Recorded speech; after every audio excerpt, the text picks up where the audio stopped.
my name is Jacob Rankin, and I'm an environmental science major. And I'm Emily Reuter, and we worked under Dr. Mai Phillips on small-scale sustainable charcoal production in Kenya at the Drylands Natural Resource Center. We'll be referring to it as the DNRC throughout the rest of the PowerPoint. It was founded by Nicholas Siano in Mumbuni, Kenya, and our purpose for this research is to give some suggestions on the charcoal making process at the DNRC, backed by the data that we collected. Charcoal is carbonized organic material, like wood, for example. It's created through slow anaerobic pyrolysis, which is burning the wood without using oxygen at high temperatures. The bark carbonizes into a lower quality briquette charcoal, and Kenyans prefer charcoal because it's lighter and easier to store than wood, and charcoal also gets hotter than wood when burned, and it burns for much longer and without smoke. So a bit of background on charcoal's importance in Kenya. It's almost a $500 million industry, so it's very important for the economy. Wood fuel accounts for 80% of Kenyan energy consumption, which includes raw wood and charcoal, and most of Kenya does not rely on gas or electric, which is still pretty expensive for the average citizen. Studies show that charcoal is a positive means for alleviating poverty. In 2017, Kenya introduced a charcoal ban prohibiting the non-industry production of charcoal due to the forest degradation effects it had in the country. The DNRC have been allowed to produce charcoal because they are sustainably harvesting the trees used for production, and this is accomplished by selling seedlings to the farmers, which they grow and then prune the branches off of the tree instead of cutting the whole tree down so that it will grow back its limbs and produce charcoal indefinitely. These are our predictions based on the assumption that wood conditions and characteristics affect the charcoal yield.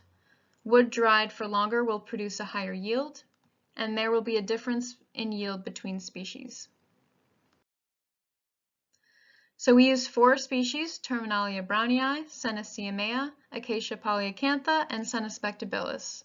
There were 3 treatments, 1, 2, and 3 month drying times, and 2 replications per treatment. There was a sample size of 6 and a population of 24.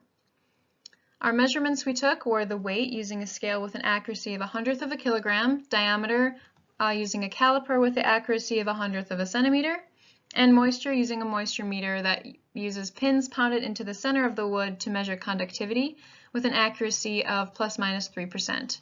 And we also collected observational data. To burn, we lit a fire under the kiln until hellfire, then started a 45-minute timer and took the wood out from under the kiln, left the coals in for an hour, and then we took the coals out. So that was a total time of about 2 hours. The burn time is variable based on the largest diameter and the observations of the difference between species. Lastly, we separated the premium and briquette charcoal and weighed it to calculate the yield.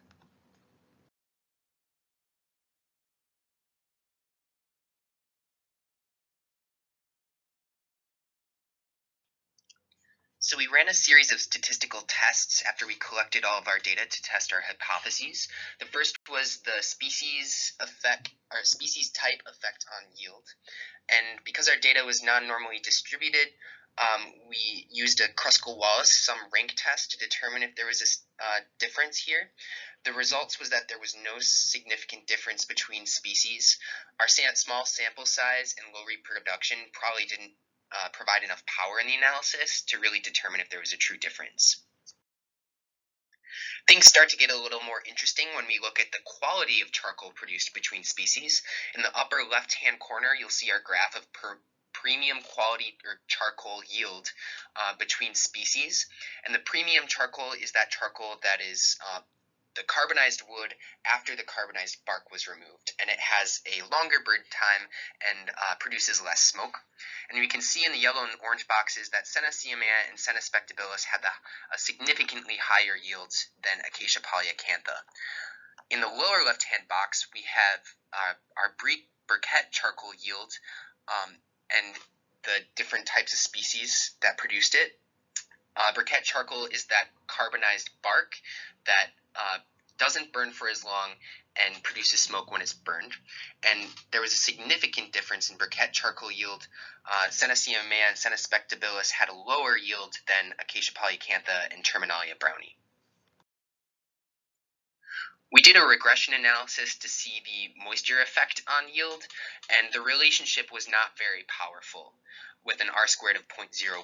And this may have been, again, because of our we didn't have enough data to provide power in the analysis, and if we had more data, perhaps we would have seen a more powerful relationship.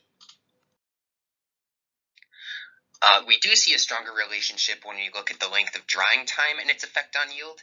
The yellow box here is the mean value of charcoal yield from a 3 months drying time, and it did have a higher yield than the 2 month and 1 month drying times. And our p-value here was really low, 0.054, but not low enough for a true statistically significant difference. And again, this may have been because of the power issue. We did come up with a series of recommendations to the DNRC. Because there is no significant difference in charcoal yield between species, we recommend choosing wood from species based on weighing the pros and cons of availability and market price of charcoal. Terminalia brownie sells for the most at market because it is more dense and because of our results showing it has a higher mean value of charcoal yield.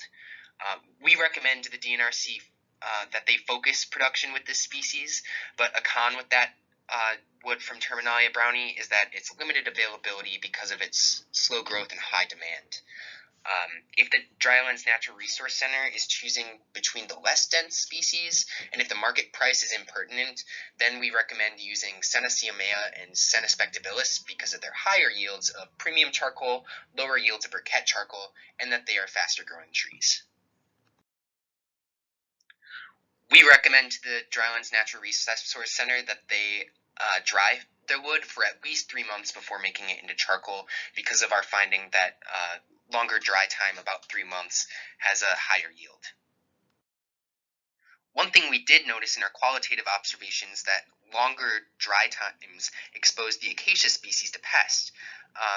There's a grub tune in this middle piece of charcoal here, and after he's done, he leaves behind this chalky debris, and that causes the charcoal to be very friable and may affect the quality. We do recommend to the Drylands Natural Resource Center that they build a solar dryer to house the wood while it's drying. The wood would dry quicker and more evenly, avoiding exposure to the elements, and it may be less likely to get pests that ruin the quality of the charcoal.